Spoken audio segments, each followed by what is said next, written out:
Theme night. This is for you guys up in Afghanistan. Questions that were posed were, what do we do when you have the Jack-in-the-Box moment?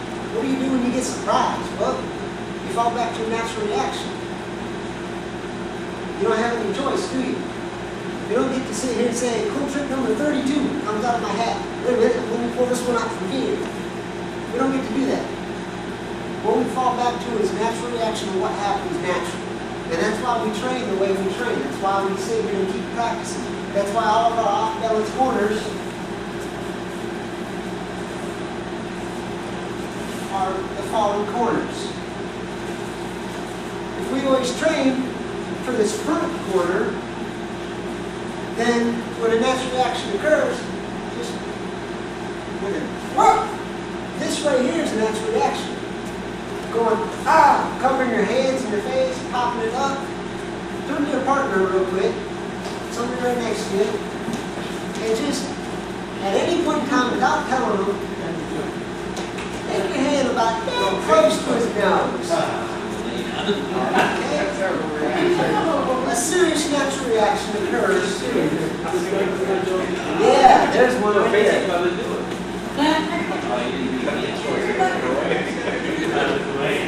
Yeah. So, what's your serious natural reaction each time? It's not something trained, is it? It's this little pop, jerk, and your hands shoot up, and your body tenses up to a point, and we don't have much of a choice in there.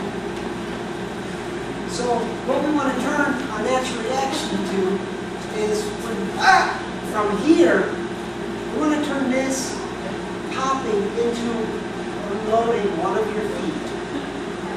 If you can just add unloading one of your feet to that Jack-in-the-Box moment, whenever it happens, then I'll just turn it into.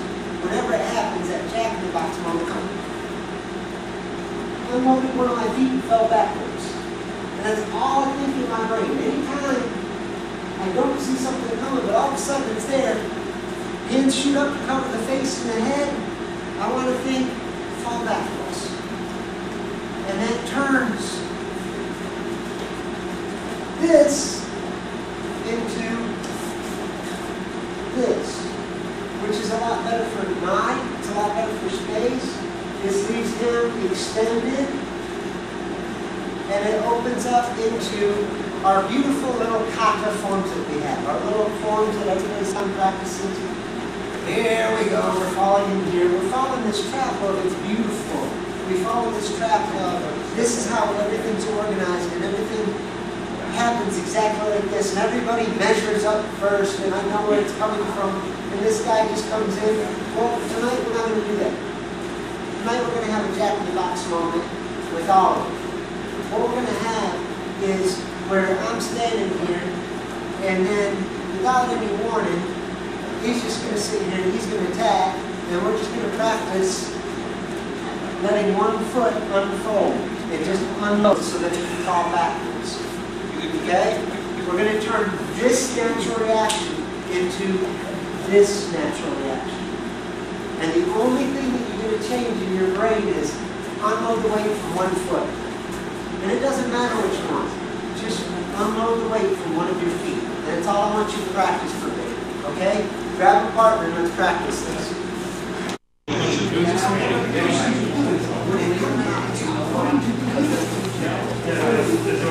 Yeah, they're like this.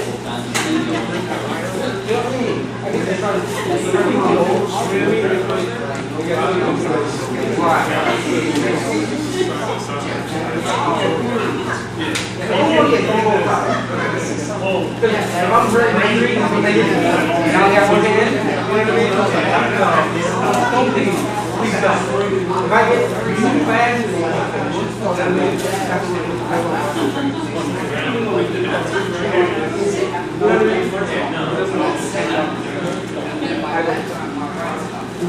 so, like, that like it's simple. I would not start. Even we had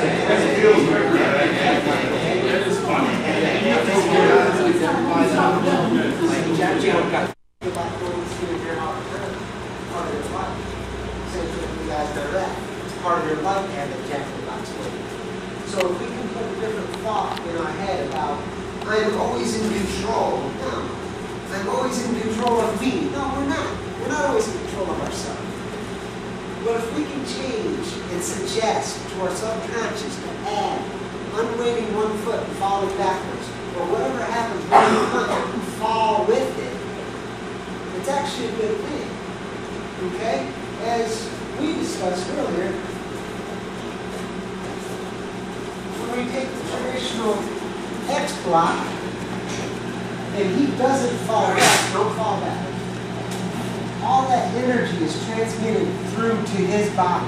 So the explosion would actually occur through his body. If he does the same X block, but allows himself to fall backwards, allows himself to go with the energy, go with the punch, it turns into a whole different thing. Now the energy is not through his whole body, and I had that small off balance moment. Just for a minute.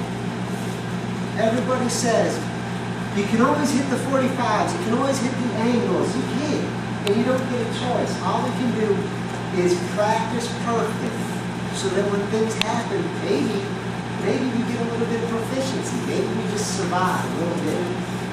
Does anybody have any questions about this whole theory and thought method? None? All right. We're going to go through it. We're going to work. Okay. We've talked about if we sit here and fight, I throw this punch, he throws this punch. Well, it's already changed different between the two of us. That's not the same as a regular interaction you normally see. Regular interaction you normally see is boom, boom, and it just stands here and it just trades these punches. And these punches just keep going back and forth. But if one of us decides to fall backwards with it,